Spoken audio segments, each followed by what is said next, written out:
சென்னை ராயப்பேட்டையில் உள்ள அதிமுக தலைமை அலுவலகத்தில் அக்கட்சியின் பொதுச் செயலாளர் எடப்பாடி பழனிசாமி செய்தியாளர்களை சந்திக்கிறார். அதனை நேரலையில் பார்க்கலாம்.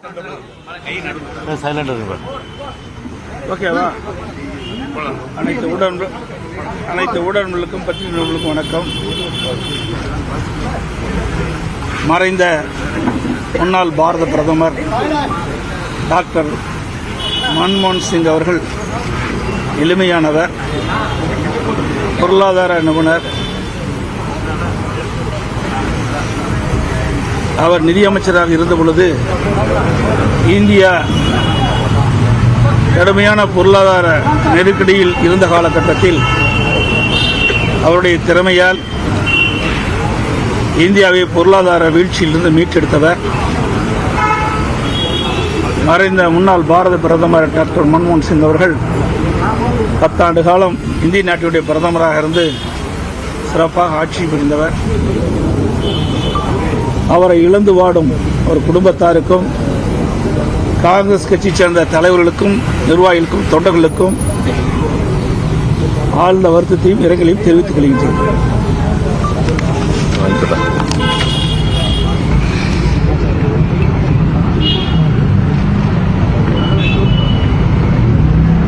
இன்றைக்கு தமிழ்நாட்டையே உழுக்கக்கூடிய அதிர்ச்சியான தகவல், அண்ணா பல்கலைக்கழகம் பொறியியல் கல்லூரி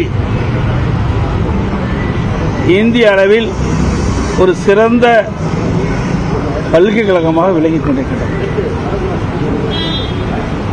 அந்த அண்ணா பல்கலைக்கழக பொறியியல் கல்லூரியில் படிப்பதே மாணவிகளுக்கு ஒரு சிறப்பாகும். இந்த அண்ணா பல்கலைக்கழக பொறியியல் கல்லூரியில் படித்த மாணவர்கள் பல்வேறு சாதனை படைத்திருக்கின்றார்கள். இந்திய அளவிலும் சரி, வெளிநாட்டிலும் சரி, பல்வேறு வேலைவாய்ப்புகளில் பணிபுரிந்து வருகிறார்.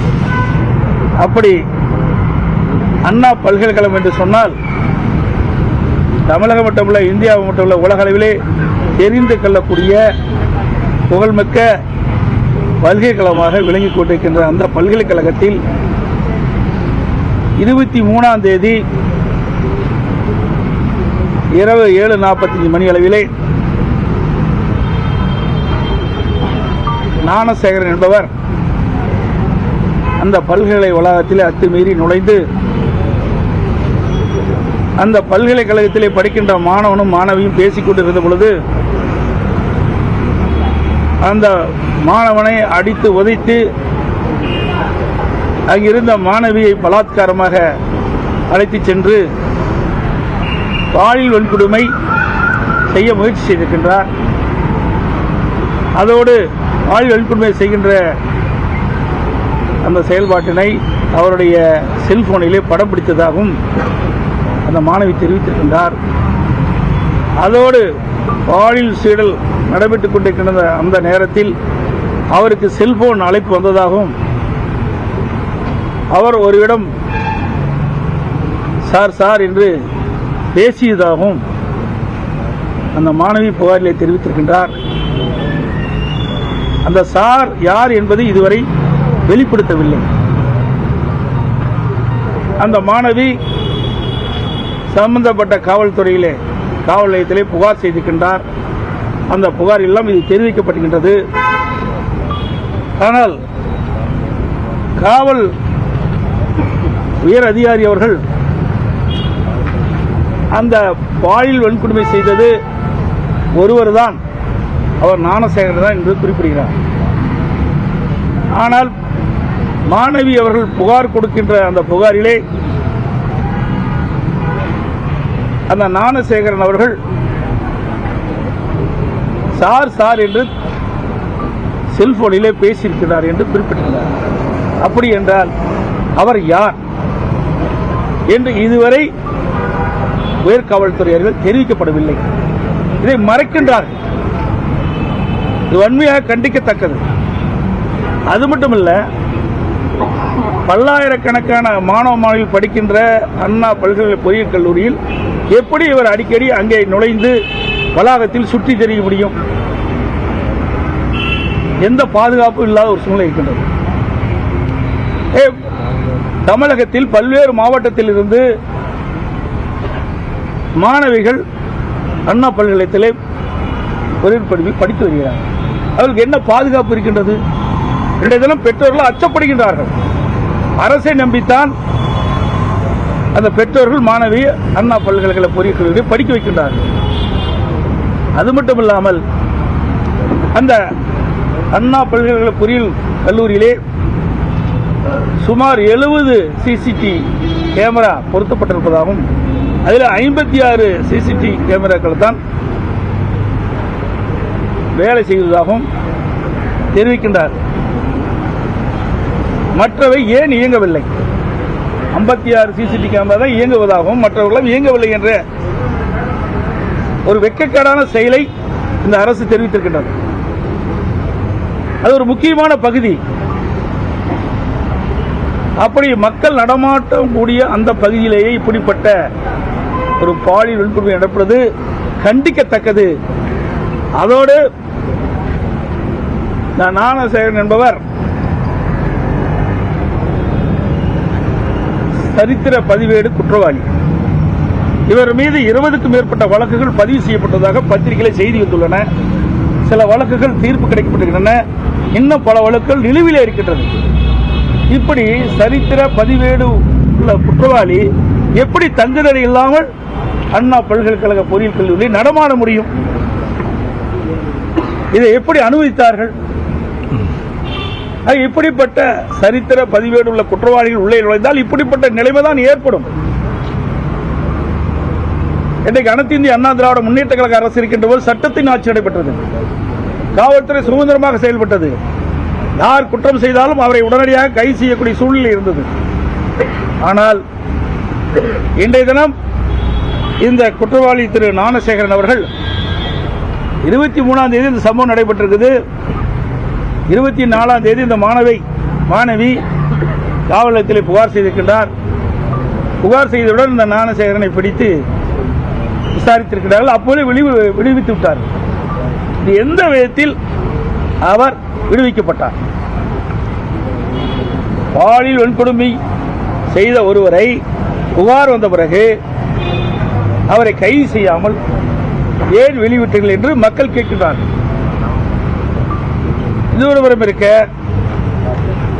இன்றைக்கு காவல்துறை உயரதிகாரி சொல்கிறார்,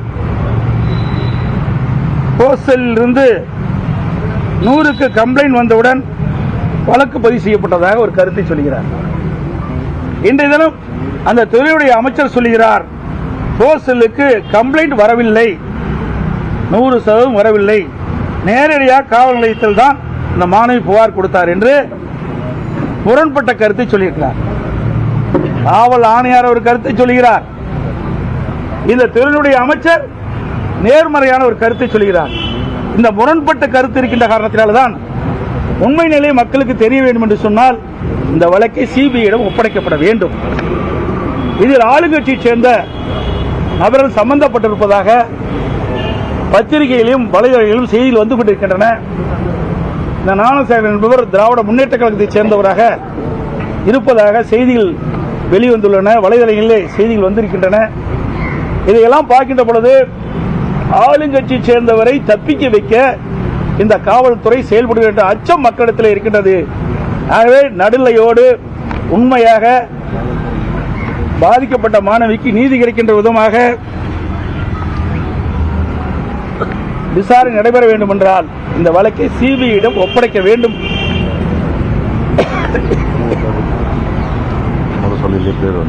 அதோட பல அமைச்சரோடு அந்த ஞானசேகரன் இருப்பதாக புகைப்படம் வந்திருக்கின்றது. அதற்கு பல்வேறு காரணங்களை அமைச்சர் சொல்கிறார்கள். நான் அதற்குள் செல்லவில்லை. இருந்தாலும் திராவிட முன்னேற்ற கழக கட்சியிலே பொறுப்பில் இருப்பதாக பத்திரிகைகளிலும் வலைதளங்களிலும் செய்திகள் வந்து கொண்டிருக்கின்றன. அதை மறைப்பதற்கு எவ்வளவு நாடகத்தை அடங்கிட்டுக் கொண்டிருக்கிறார். அது மட்டுமல்ல, இந்த வழக்கு பதிவு செய்தவுடன் அவர் பெயர் இடம்பெற்ற அந்த விளம்பர பேனர்கள், அந்த நோட்டீஸ், அந்த போஸ்டர்லாம் கிழித்தெறியப்பட்டிருக்கிறதாக செய்தியில் வருகின்றன. ஆக திராவிட முன்னேற்ற கழக கட்சியைச் சேர்ந்த ஒருவர் பாலியல் வன்கொடுமையில் சிக்கக்கூடாது என்ற நிலையில்தான் இருப்பதாக சந்தேகம் எழுகிறது என்பதை இந்த நேரத்தில் தெரிவிக்கின்றேன். இதற்கெல்லாம் தீர்வு காண வேண்டும் என்று சொன்னால், உண்மையான விசாரணை நடைபெற வேண்டும் என்று சொன்னால், இனியும் இப்படிப்பட்ட சம்பவங்கள் தமிழகத்திலே நடைபெறக்கூடாது என்ற நிலையில் இந்த வழக்கை சிபிஐயிடம் ஒப்படைக்க வேண்டும். அதோடு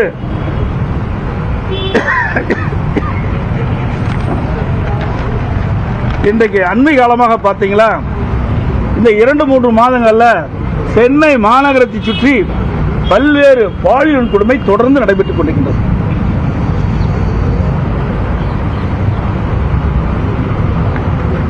அதுல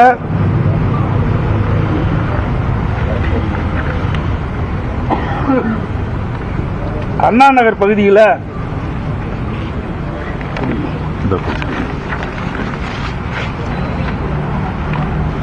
ஒரு சென்னை அண்ணா நகரில் 10 வயது சிறுமிக்கு பாலியல் தொந்தரவு கொடுத்ததாக அண்ணா நகர் அனைத்து மகளிர் காவல் நிலையத்தில் சிறுமியின் பெற்றோர் புகார் கொடுத்திருக்கிறாங்க. அந்த புகாரை பெற்றுக்கொண்டு மகளிர் காவல் நிலையத்தில் போலீசார் வழக்கு பதிவு செய்துவிட்டு விசாரிப்பதில் அலட்சியம் காட்டிய காரணத்தினால இது குறித்து சிறுமியின் பெற்றோர் கேட்டபோது போலீஸ் அவர்களை எச்சரித்திருக்கிறாங்க. அதுக்கு பிறகு இந்த வழக்கு கோயம்பேடு அனைத்து மகளிர் காவல் நிலையத்திற்கு மாற்றப்பட்டது. இந்த தகவல்கள் எல்லாம் பத்திரிகையில் வந்த செய்தியின் காரணமாக உயர்நீதிமன்றமே தானாக முன் வந்து இந்த வழக்கை எடுத்து விசாரித்து இந்த வழக்கு உண்மையாக நடைபெற வேண்டும், பாதிக்கப்பட்டவர்கள் நீதி கிடைக்க வேண்டும் என்ற அடிப்படையில் உயர்நீதிமன்ற நீதிபதி அவர்கள் இந்த வழக்கை சிபிஐ விசாரிக்க வேண்டும் என்று தீர்ப்பளிக்கப்பட்டது. அந்த தீர்ப்பை எதிர்த்து திரு ஸ்டாலின் தலைமையில் இருக்கின்ற அரசாங்கம் உச்சநீதிமன்றத்தில் மேல்முறையீடு செஞ்சிருக்கு. ஒரு வெட்கக்கேடான செயல். உயர்நீதிமன்றமே தானா முன் வந்து சிபிஐ விசாரிக்க வேண்டும் என்று தீர்ப்பளித்த பிறகும் ஏன் உச்சநீதிமன்றத்தில் இந்த அரசு மேல்முறை செய்ய வேண்டும்? இதில் என்ன மர்மம் இருக்கின்றது? யாரை காப்பாற்றுவதற்கு இந்த அரசு முயற்சி செய்கின்றது? பாலியல் வன்கொடுமை செய்கின்றவர்களை தண்டிக்க வேண்டும். அதற்கு மாறாக ஒரு மூத்த வழக்கறிஞரை வைத்து டெல்லியிலே உச்சநீதிமன்றத்தில் வழக்காடுவது எந்த விதத்தில் நியாயம் என்று மக்கள் கேட்கின்றார்கள். இப்படிப்பட்ட சம்பவம் அரசாங்கமே செய்கின்ற காரணத்தினால்தான் இப்படிப்பட்டவர்கள் துணிச்சலோடு இந்த பாலியல் குழுவில் ஈடுபடுகிறார்கள். அதோடு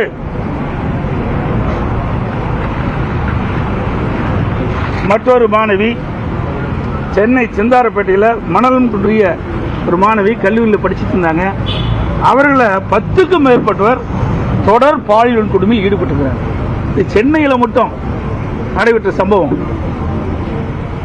பாதிக்கப்பட்ட பெண்ணின் தந்தை ஏற்கனவே காவல் நிலையத்தில் புகார் அளித்தும் இந்த அரசு வழக்கம் போல கிடப்பில் போட்டாங்க. இப்படி திராவிட முன்னேற்ற கழக அரசு ஆட்சிக்கு வந்ததிலிருந்து பெண்களுக்கு பாதுகாப்பு கிடையாது, பொதுமக்களுக்கு பாதுகாப்பு கிடையாது. தொடர்ந்து பாலியல் வன்கொடுமைக்கு சிறுமிகள் உட்படுத்தப்படுறாங்க, பெண்கள் பாதிக்கப்படுறாங்க, மாணவிகள் பாதிக்கப்படுறாங்க. அதோட புதுக்கோட்டை மாவட்டம் ஆவுடையார் கோவில், அங்கே அரசு மருத்துவமனையில் செவிலியராக ஒருத்தர் பணிபுரிச்சிட்டு வர்றாரு. அவருடைய அந்தரங்க போட்டாவை காட்டி, திமுக கட்சி சேர்ந்த நிர்வாகி அந்தரங்க போட்டாவை காட்டி 10 லட்சம் ரூபாய் கொடு என்று மிரட்டியிருக்கின்றார். அந்த செவிலியர் உடனடியாக மாவட்ட காவல்துறை கண்காணிப்பதை புகார் கொடுத்தார். மாவட்ட எஸ்பி அவர்கள் அங்கே இருக்கின்ற அறந்தாங்கில் இருக்கின்ற டிஎஸ்பிக்கு பரிந்துரை செய்திருக்கின்றார், இது விசாரிக்க வேண்டும் என்று. கிட்டத்தட்ட 15 நாட்கள் கிடப்பிலே போடப்படுகிறார். அதற்கு காரணம் அவர் திமுக கட்சி சேர்ந்தவர் என்று இங்கே பத்திரிகையிலையும் செய்திகள் வெளிவந்திருக்கின்றன. பார்த்தீங்களா, அவர் தான் திமுக பொறுப்பாளர்கள் சொல்றாங்க, முக்கிய பொறுப்பெடுப்பதாக சொல்றாங்க. இதுக்கு சட்டத்துறை அமைச்சர் இவருக்கு பாதுகாப்பு அளித்துக் கொண்டிருக்கிறாக தகவல் வெளியாகியுள்ளன.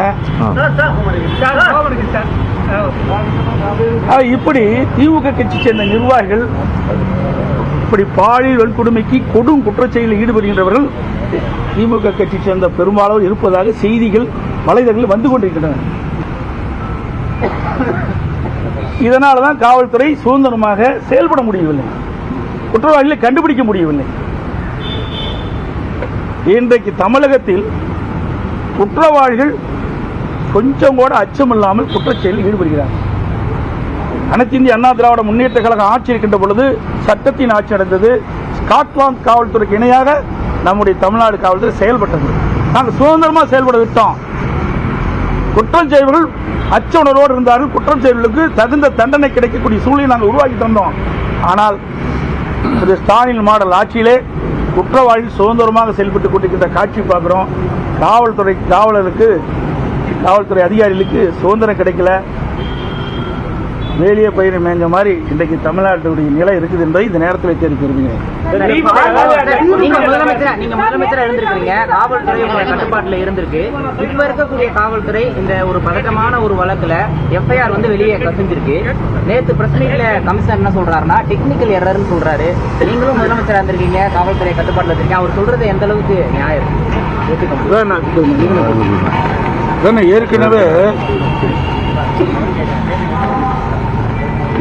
ஏற்கனவே உங்களுக்கு சொன்னேன். அதாவது அனைத்து இந்திய அண்ணா திராவிட முன்னேற்ற கழகம் ஆட்சி இருக்கின்ற பொழுது மாண்புமிகு புரட்சித் தலைவி அம்மா இருக்கின்ற பொழுது சரி, அம்மா மறைவுக்கு பிறகு அம்மாவுடைய அரசும் சரி, இப்படிப்பட்ட குற்றச் செயலில் ஈடுபட்டவர்களுக்கு கடுமையான தண்டனை கிடைக்கக்கூடிய சூழ்நிலை நாங்கள் ஏற்படுத்திக்கிறோம். எந்தவித ஒரு அரசியல் தலையிலும் இல்லாதது இன்றைய நிலை தலைகீழாக மாறிவிட்டது. இது மாதிரி போட்டோ எடுத்து காட்டுறாங்க. காவல்துறை அதிகாரிகள் அவர்களை இது வழக்கு போட தயங்குகிறாங்க. அதனாலதான் இப்படிப்பட்ட குற்றங்கள் சர்வசாதாரணமாக நடக்குது. நான் ஏற்கனவே சொன்னேன். இன்றைக்கு காவல்துறை அதிகாரிகள் என்ன சொல்றாங்க? இன்றைக்கு நான் ஏற்கனவே சொன்னேன். இன்றைக்கு இருக்கிற காவல்துறை ஆணையாளர் சொல்றாரு, ஹோஸ்டல் இருந்து 100க்கு கம்ப்ளைண்ட் வந்தது, அதன் பிறகு நான் வழக்கு பேசுறேன். இன்றைக்கு செய்தி இதே அடுத்தது வரேன். இன்றைக்கு அமைச்சர் என்ன சொல்றாரு? ஹோஸ்டலுக்கு கம்ப்ளைண்ட் வரவில்லை, நேரடியாக காவல் நிலையத்தில் மாணவி புகார் செஞ்சிருக்கார். அண்ணா பல்கலைக்கழக விவகாரத்தில் அரசு இன்னும் தீவிரமாக செயல்பட வேண்டும் என்றும் பல்வேறு குற்றச்சாட்டுகளையும் எதிர்க்கட்சித் தலைவர் எடப்பாடி பழனிசாமி முன்வைத்தார்.